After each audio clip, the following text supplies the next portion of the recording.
This episode of the Ask the Bastards podcast is being brought to you by PENTAIR. Hi, my name is Dave from Fluid Dynamics Pool and Spa, and welcome to this week's episode of the Ask the Bastards podcast.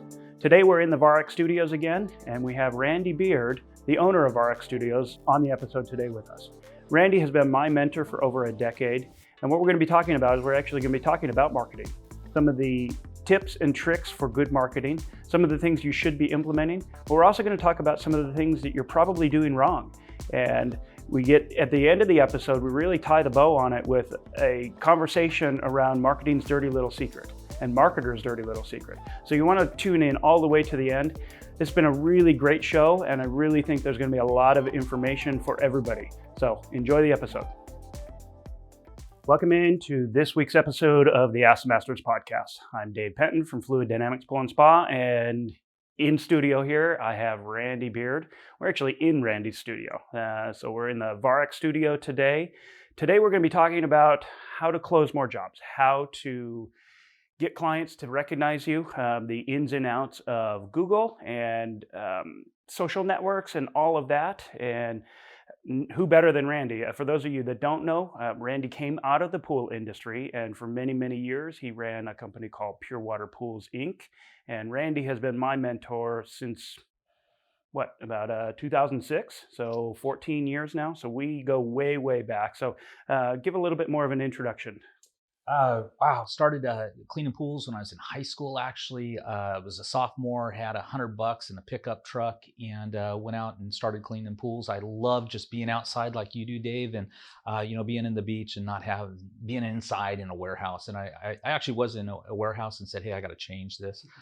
Fast forward, went through IPSA, all of the different channels, and got involved in the early days of Genesis, and worked that through about 2008, 2009, and that's where I actually met you. I think we were in Baltimore, yeah, or some Atlanta. Yep. Okay, we were in Atlanta, and I knew right then that you were going to go places, and so yeah, it was a lot of fun mentoring. I still mentor quite a bit, and I'm super proud of you because I know you mentor now too, and you've taken some people under your wings now, and certainly you're one of the top 2, 3, 4 builders on the planet right now, and so I take great pride in doing that. I did sell my company in late 2015 for a good chunk of change, and ultimately I think that's part of what we're here to talk today about, how businesses have a beginning, middle, and an end, and where you're at in that. And I know you're in the middle of it. You got some new kids, and you got a full-size family there, so you're kind of in the middle of your career at this point. And yet I think we still talk a lot here in the studio about where you're going and how this is going to end for you. And everybody out there, I hope today is starting to think about that, where you're at now and where you need to project in the future. Yeah, and one of the things I want to touch on, it's a little bit of a tangent point, but the mentoring aspect. So many people get really nervous about that term. And the way I view it, and I've said this previously on other podcasts, is that mentoring is just, you only need to be one step ahead of the next guy. And so many people feel like they have to have arrived before they can actually become a mentor. And that couldn't be further from the truth. If you are 2 years into your career, find somebody that's just getting in. You know more than that person, and the interaction, the giving back is just so critical to professionalizing our industry and everything. So the real meat and potatoes that we're here to get into today is kind of marketing and how to use the platforms. The term that you say all the time is utilizing the powerful tool that sits in your pocket. So can you kind of explain a little bit about that? I know you and I have played around with this for a good decade. Oh, at least. And I was fortunate from early on that I was allowed to have digital cameras. And if you haven't heard me tell the story before, I always was taking pictures. And if you knew me back in the Genesis days, I was always the guy with the camera. In fact, it's hard to find pictures of me because I historically followed along and took the majority of the pictures in the early days of where Genesis was. And the camera was always, I would like to say it was a hobby, but inevitably it launched my career and my business because I would get the likes of Eric Herman, a Jim, I would get a Rebecca Robledo, And they would come to me and say, hey, we need images. I can remember the story. Eric Herman lived just south of the studio here in Laguna Beach. And he said, I wrote this whole story. I got a deadline of tomorrow. And this guy promised me I had pictures, and he sent me these little tiny pictures. Randy, this isn't going to work. Can I buy you a lunch at Wahoo's and give me pictures? Back in those days, it was on a CD. And you can talk to Eric Herman about that, or Rebecca when we were up in Toronto. So images and visual images were always a super big part of what made my company so successful, because I got free press. I got covers of magazines because I became this library of digital. And nowadays, guys, I carried a great big camera, if you remember. Nowadays, you've got these phones, and they take incredible, not only pictures, but what you need to start doing, what we're going to talk mostly about today, is video. And video is what's going to get your company more leads for less money in 2020. And that's what we're here to talk about today, Dave, is how to make sure that you don't need to hire more people. You just need to work smarter. And you already have the tool, and the tool is in your pocket right now. Yeah, and it's really, everybody gets so nervous. It's really not that difficult. And the big thing, even I'm telling my guys, I learned this from you, crew leads all had cameras, and they were all taking photos, and construction photos are one thing. But with the availability of having in your pocket, having your cell phone and 20 megapixel cameras on your cell phone now, you have the ability to take high quality photos. And just utilizing that tool, snap a bunch of photos. We all have huge hard drives on our computer now. You can take 20, 30, 50 photos a day, and 49 of them are going to be terrible, but you may get that one, and you don't necessarily know. And as you get better at it, you'll find more and more, and you'll get more good quality stuff that you can utilize. But just really getting your archives built. So let's talk a little bit about all the social platforms. You got Facebook, Instagram, YouTube, LinkedIn, TikTok. I mean, it's a little bit confusing. There's a lot of stuff out there. What do we need to know? Where's the places we need to be? I am mainly on Facebook. Where should we focus our attention? Which is going to give us the most bang for the buck? Wow, the answer is all of them. And unfortunately, what we've got to do is we've got to recognize that each platform serves a different purpose, and you need to be on all of them. First and foremost, YouTube is probably the #2 search engine on the planet. Now, YouTube is trying to deliver useful information. So you always want to post anything you get up on your business YouTube channel, and you need a business YouTube channel in 2020. It's how you're going to get found. And then you move on into Facebook. You're on Facebook a lot because that's the demographic of the age bracket that you live in. Now, Facebook is getting about 3 billion views a day. And what's happening is Instagram, Zuckerberg's other little baby, is migrating up, because the younger generation, probably your older kids, Dave, are using Instagram. So we know that there's potential buying power in the Instagram crowd. So you need to take the video and you need to natively upload it. We talked about YouTube, we talked about Facebook. These guys are mortal enemies. So you would never take a YouTube video and put it on Facebook, or likewise a Facebook video and put it on YouTube. You have to natively upload to each one of these channels specifically. Moving on. Let me interrupt you there, and sorry to cut you off, because I know what those terms mean, but our audience may not know. And what I see so many times is that someone will put a video up on YouTube, and then they will go into Facebook and Instagram, and they will share from YouTube.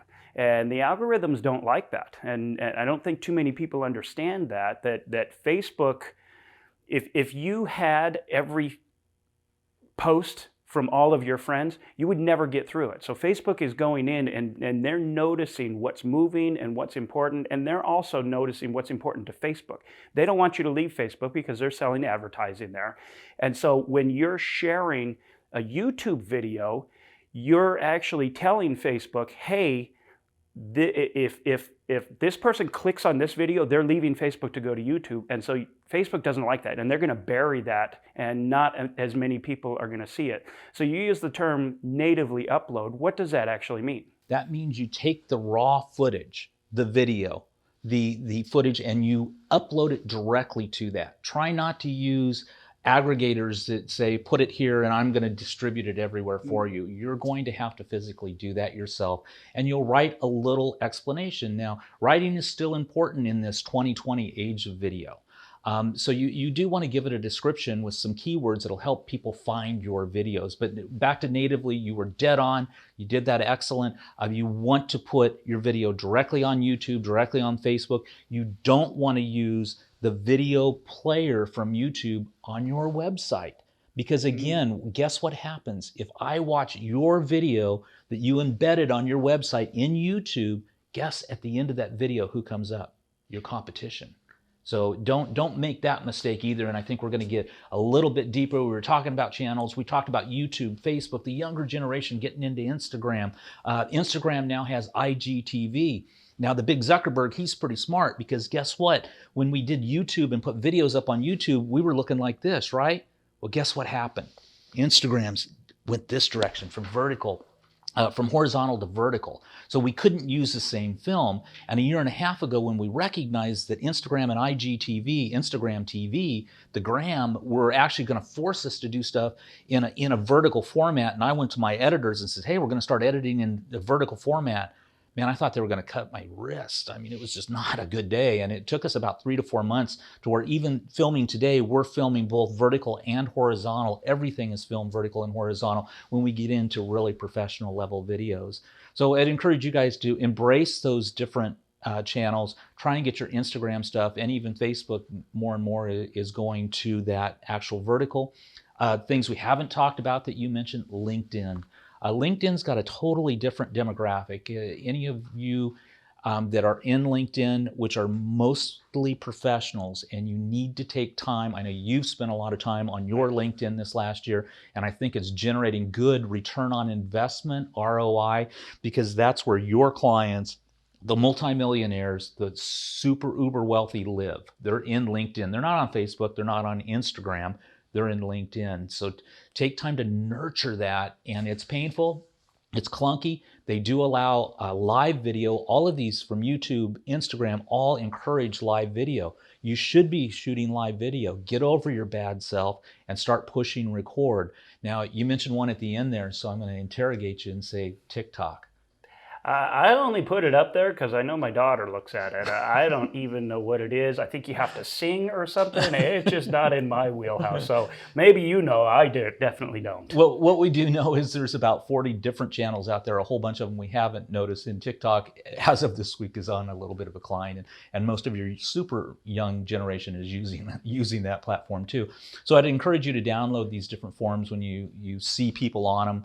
And start to think how you can utilize that video in your business to make your sales process go faster and to get found in this cyber internet that we all work on. Because we have to litter the internet space with our images, with our eyes, with our face, and with our projects to make sure that people can find you in this day and age. 80% of the people, Dave, that want to hire you have already done all their research. Yeah. And when they pick up the phone, they already know you. They've seen you on your podcast that you host here. They've seen you on your images and on your publications. They know right then that they want to buy from you. It's like, build my pool. Yeah, I think that's a real important thing as you guys start to develop your portfolios and develop the media that you're creating for yourself. And you don't have to go out and hire a media company. You can do this by yourself. But one of the things that you really need to understand and start observing this in yourself as the way you consume the media yourself. Why do we all have such a connection to movie stars? Why do we, if you watch the evening news, why do you feel like you know the person on the evening news? It's because you visually are talking to them, or they're talking to you. And so you really need to build that up and understand that it's a very important component. And in this day and age, if you can't be found online, if you say, well, I'm just the person that has to stand behind the camera, you really need to get past that and get in front of the camera, because like Randy said, they're doing the research. Our clients are doing the research, and they need to know you as a person. And the difference between if there's a number of videos and you are, they can get to know you, they see your personality, they can watch your cadence as you're speaking, and that they learn to trust you online even before they meet you. And company Y over here, your competitor, if they don't have that same presence, the client is going to be much more likely, even if he interviews both of you, to come back to you because they have more of a history with you. We're using a term now made popular by a current author, fanocracy. And that's what we've done with your image, your public persona. Because when I first met you, you were kind of a shy guy. I mean, Like to be behind the camera. Yeah, you were the guy behind the camera, like I was, and yet we've developed these skills to where you are so much on camera. When you go walking up to a job site, they've already done their due diligence. They feel like they know you. They've listened to you. Sometimes they've listened to you for hours because of all of your podcasts. So we have done a great job at creating a fan base, fanocracy for you. And what we're encouraging all of you to do is to start this journey in 2020 and attempt to catch up to Dave, because it is a snowball that just rolls. And if you're not documenting your projects, if you're not filming or taking pictures of you constructing that pool, you may have 49 bad pictures, as you mentioned earlier. But you don't know which one of those 49 pictures could be critical down the road when somebody says, hey, you didn't put enough steel in that wall. And you pull that picture back out in court and say, no, here it is, and this is what it looks like. You didn't know the day you took it how important and how much money that picture was worth. So you need to push record, and you're never going to stop hearing me say that. I still say it to you. Push record and start your fandom, your fanocracy now, today, 2020. It will make your journey so much smoother. So one thing we haven't touched on here that I want to get into, and I know the answer, but I really want you to describe, should I go out and spend $30,000 on a new website? We haven't talked at all about website development and how important your website is and all of that. You and I just went through over at the end of last year rebuilding my website and completely reconfiguring everything on my site. So talk about the website and how important and how critical it is. Well, obviously websites need to, your company needs to have a website. Ultimately, it is your ultimate landing page to get them to call or communicate with you. So the way websites were put together 5-10 years ago with the slideshows going across the top, that's the only thing you shouldn't really do now. You need a video on your website. Just like yours, I encourage you to go take a look at Dave's, and you've got a nice little video right at the top of you talking and communicating. We call that above the fold. It's an old newspaper term. We want that video living right there, and we want no distractions. These websites today need to be a living organism. They're moving. So the days of when you would go to a web developer and they would tell you for $8,000 or $13,000, we're going to build you a killer WordPress website. For the majority of the pool companies, that is a distraction, and it's allowing something to be put together for your company that you're not able to really deal with. In this day and age, you need to be taking these pictures, the videos. You need to work in either GoDaddy, Wistia, landing pages in Zoho, something that's almost a drag and drop. And that's what yours is in. You're actually 100% proficient now at running your own website. And you don't need to come in here. We film in here all the time, but you can go home on a weekend while you've got I saw you once, you had your little girl fall asleep and you were there on your laptop while she slept. And you were moving your website stuff around with some new stuff. So I would encourage you to take a look and attempt to get a website that's a little bit easier to use as a landing page that you can update on a regular basis. Now that's important because Google cares about a couple of things. One is how fast does it load? Two, how long do they stay on the website? Well, people don't like to read anymore, guys. I got big news for you. They watch videos. And so to get a video on there, it's going to keep them there longer. Keeping people longer is what Google cares about, is that you're giving credible content that the people are hungry for. So remember to answer the pain points and the questions in your overall videos that you create. Get them so they're accessible, they'll stay on the website, and Google will offer you up all day long. So that's all there is to SEO. These companies are doing incredible keyword research, and I've got some good friends. I mean, maybe you've seen me with Matt Bertram, the #1 podcast, The Planet in Marketing, and he's a cool keyword guy. But these in-depth websites, $8 to $13 to $16,000, you really need to be running a multi-million-dollar website and have the ability at a whim to call your website designer and make those changes. So for the majority of us running small businesses, and I again am back running a small business, but we control that internally from here. And I would tell the majority of the pool industry that that we need to get you used to working in that environment, like Mr. Penton is. Yeah, gone are the days where I call you and send you a check, and here's some photos, here's a little bit of documents that I've created, and then you build it, and then I go out and have a new really killer project that is professionally shot, and then I have to come back and send it to you, and your team has to do it. Those days are gone. It's all gotten so simple, and it is drag and drop, and it's really the ability to modify your own page. And Google likes to see that as well. Google doesn't want to see a page that has sat for a year and a half with no new photos, no new content or anything. They're going to move you down the rankings as well. So you're always wanting to be adding to it, tweaking things, changing things, uploading videos. And again, like we touched on earlier, the video piece is a critical piece, but you can't just have a link to a YouTube video.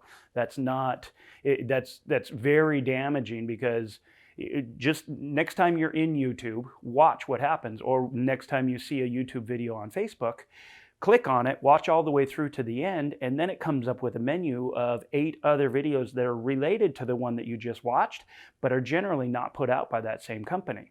So it's the best way for you to probably give your competition a lead, because the way the algorithms work is they're observing what you're watching, and they're going to feed in there what they think you would want to watch next. And what they think you want to watch next may be the big dog, the big gorilla in your marketplace, because they have lots of content that gets a lot of play. So you really need to rethink that one big time. And that's probably one of the biggest mistakes that I see made. And you're right in that they offer up these other companies because they know you're interested, let's say, in building a pool. But they also offer up to your competition to be able to purchase that space. We've seen with you, as your fandom has grown, that people are now purchasing on the back of your company on your social media, and we can almost track them, because when we check your company name, the same 3 companies come right after it in a paid ad.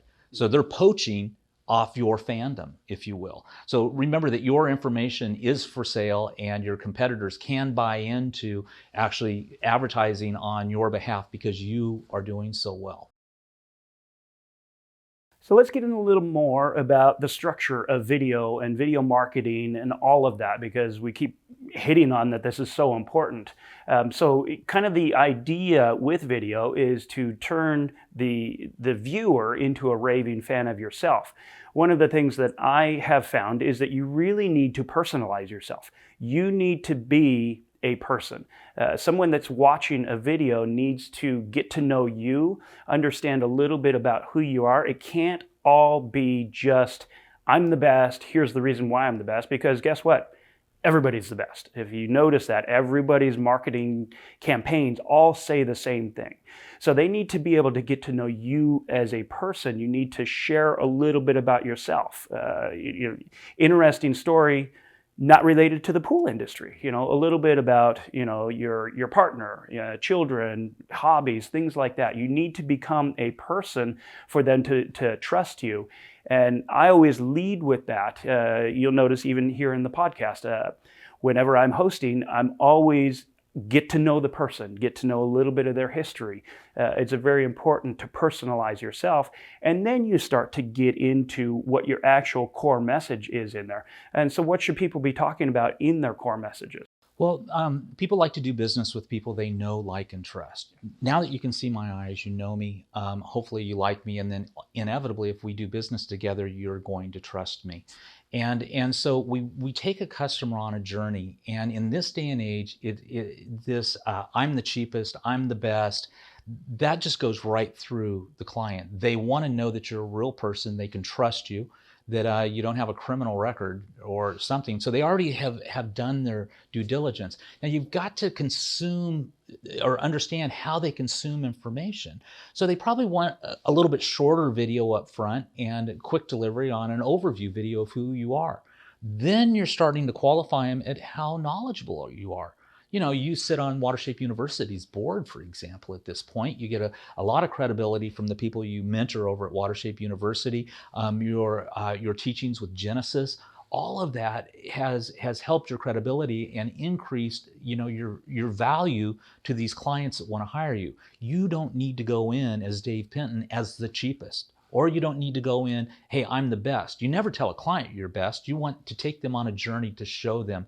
Now, when somebody's locked in on you, like I said, they do 80% of their research before they even pick up the phone and text you or call you or however they're going to get a hold of you. Repeat that, because that's such a critical piece that so many people miss. 80%. Think of the way that you do business. Even if you're buying a car or a house now, it's all done virtually. And it's done the same in the outdoor living space. 80% of the people are looking at the piece of furniture, looking at the product, looking at you individually, but 80% of that work is done prior to them picking up the phone. And you need to give them food to follow, and you don't know what journey they're going to follow, which one of your videos are your pictures. Mm-hmm. And remember, a picture's worth 1,000 words, video's worth 1,000,000 words, guys. Believe me, you can tell the story in video, and you can tell the story that you want to tell. That's the important part. So you need to, this is a Netflix economy. When I was growing up, Dave, you know, we would wait around every Saturday night for Johnny Carson. And that was the only way we could get to Johnny Carson. Well, guess what? If you want to see The Tonight Show now, you can sit and watch them in a row, because we now have become the Netflix economy. And when someone is interested, they want to carry that journey from beginning to end, make a decision and move on. Their time is worth a lot too. So if you don't have this journey mapped out for them, in a strategic pattern that's non-salesy, the majority of its information. Look at Ask the Masters, guys. We are not salesy. We're not here to sell you anything. We're here to make sure that your business is better in 2020, that you're going to make more sales, that you've got the knowledge to move your company ahead of the competition. And you'll never see us turn into a sale. We're educational, and we'll stay that way.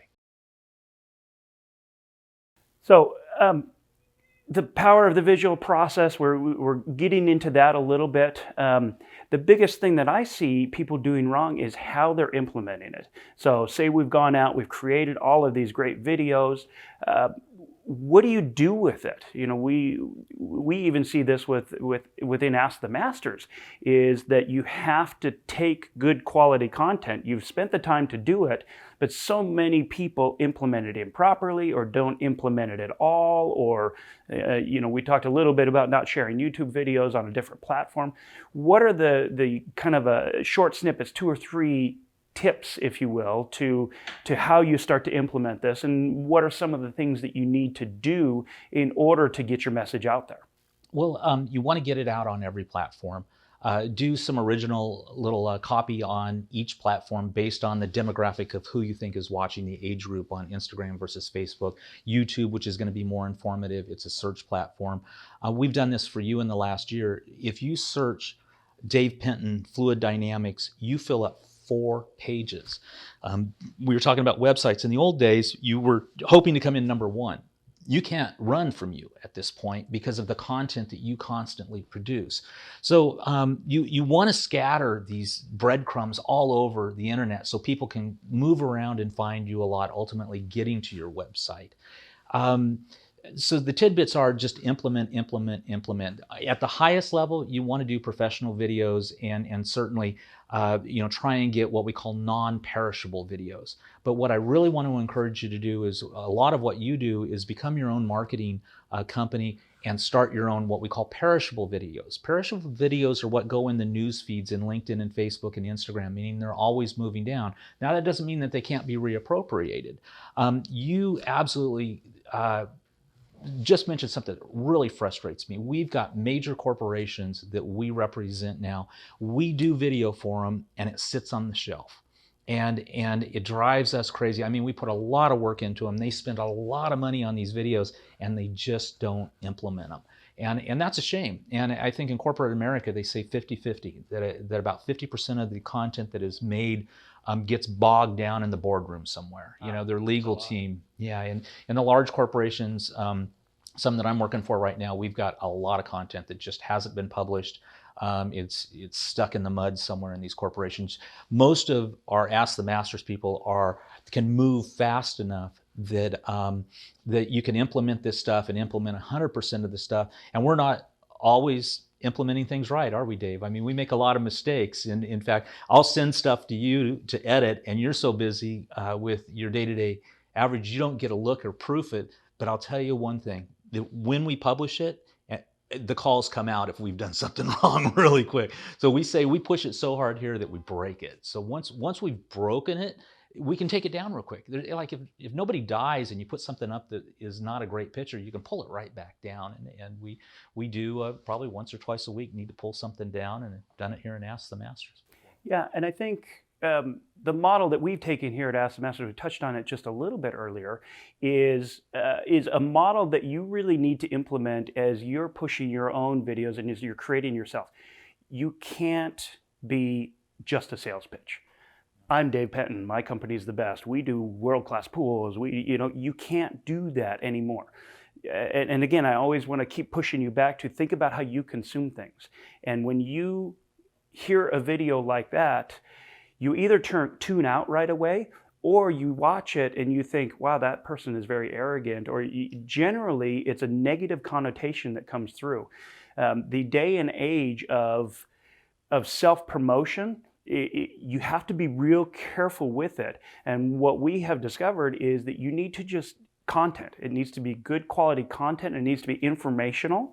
And there's obviously going to be a little bit of promotional piece in there, but you can't have it be only all promotional. You have to be giving the client something. We live in the age of Google, and you can Google anything, you can learn anything. And so that's the expectation. We all have it as we're surfing around on the internet. So you need to be giving information that, 5-10 years ago, you weren't necessarily giving that out to your clients. So that's a real critical piece, and also one of the things that I really see a lot of people implementing improperly. Completely improperly, because people don't want to hear you talk about yourself. Hey, huge alert here, by the way. And Tony Robbins, I think early was a mentor of mine, and I listened to a lot of his stuff. It's, hey, let people find out about you, because they can Google you. They're checking on you already. So don't waste their time by going in and talking about yourself. Create this content so they can find out, because while video in 2020 is going to be huge, what's going to happen in the future and where we want to rule is we want to say, okay, Alexa, who is Dave Penton of Fluid Dynamics? I'm not sure. So we've got to work on that, because that's the future, okay? And what you'll see is companies are starting to show up in voice. So what we'll do, and we've spent a good year on your brand, and I would challenge all of you to come back next January, and when I get to ask the lady over there, that we won't mention her name again, who he is, you'll know, because she already knows who Ask the Masters is. She will start playing the episode that's there. That's the future. It's video in 2020, always will be. We got these things called 5G now that'll download videos 20 times faster. And where we'll move from here is to voice. And that's what I want you guys to start thinking as companies in 2021 is about voice. One of the things I want to get into is you have a phrase, marketing's dirty little secret. But before we go there, let's talk about the company that has everything implemented. So we're doing LinkedIn, we're doing Instagram, we're posting regularly, we're getting engagement with our clients. There's good conversations going back and forth. What does somebody that has all of that down do as the next steps? Is that all that's needed to be done, or are there next steps that can be taken? But it depends on the goal of the overall corporation, and that's where we get involved a little bit more. There are corporations get to a point to where they just want to accelerate. They want to bring in more business. They know that, okay, hey, it's time to take it to the next level. And as you know, and you watch our company grow, your choices then are to start to bring in salesmen and bring in different people to help implement it. But what you find out is managing people can be very difficult in this day and age. And we have an upper level product called Cyber Funnels, where we actually automate almost all of the system. And at that point, we're really looking for somebody to just deliver it. So we will actually take a client from the first inception of going out and finding clients that are looking for something in the marketplace and putting them through an automated system that is not going to make any mistakes the way sometimes humans can, talking too much about themselves, any of those items. And for the companies that we've built these automated systems for, one of the things they notice is that these people are already ready to sign because we've taken the client on a journey to purchase and work with this individual client. And all they're hoping for is whoever goes out to get the contract signed doesn't blow it. And so we call that a cyber funnel, where we've actually got it all built out. We'll do your videos for you. We take the client on a journey. Yeah, and the one thing that I've noticed about it is that you take the human element out of it to an extent. And if it's done properly, you're adding the human element in by a face-to-face conversation through video. And so you're replacing it and you're manipulating a little bit because what you're doing is you're able to completely fine tune your test marketing, you're tweaking a video. Maybe I said one wrong word here, but you're taking them on the journey through a multiple different video segments. And the nice thing about that is, salespeople inevitably on occasion will say the wrong thing or make a promise that ends up costing money. And you eliminate not all of that, but you eliminate quite a bit of that. And so you've taken the client on this journey to where they feel like they know you, they trust you, they understand what you're doing, and they're ready to sign right at the end. And there's not you've just automated the system, you've automated the sales process. So I really like the concept. It's really cool. Yeah, it works well because, Dave, we've trained you how to represent your company. But at the next level, when we have to try and duplicate you, it's almost easier to do that in artificial intelligence, believe it or not, because we don't want to have to try and go through bringing someone up to your level, because actually if we try and hire somebody and bring them to your level, they're going to go out on their own anyhow. So the next level for companies, for you in 2021, 2022, as you start to take on a lot more work and capacity, is we will start to automate that system through a cyber funnel. And it's it takes a little bit of time, and it's a process, but that's the next big step. So Yeah, and you've seen some real good success with some of your bigger clients that, you alluded to it earlier. The once the client has taken that journey, it's really just all about the final meeting and closing the deal. The deal is really already closed. It's just formalizing the deal. So it's not even really closing the deal. It's just formalizing the deal, getting the contract signed, and getting the schedule started. So it's really you take so much of the whole process out of there, and it becomes a lot easier to implement. yeah, and I've told you that a couple of the clients, and one client we both know, actually said, just give me somebody to deliver my message that's not going to screw it up. I don't want anybody that's incredibly knowledgeable in the pool industry, because they tend to just screw it up. So when it comes to landscaping, or even if you're a subcontractor, this individual's a subcontractor, said, look, just give me somebody that can go in there and not talk too much, get the signature and get the down payment, and we'll move forward. So this has been fun. I can't tell you, having me, Wait, we're with not you. done And yet. uh-oh, Come did we on. forget something? The marketing's dirty little secret. Oh We've man, been kind of yeah, playing around with okay. it, and so I mean it's kind of the crux of what we're here to talk about. Yeah, and I want to talk to you guys about it, because I think you're approached all the time by marketing companies who want to take your money and say they're going to perform and just deliver all kinds of goods. And I hear this story over and over again.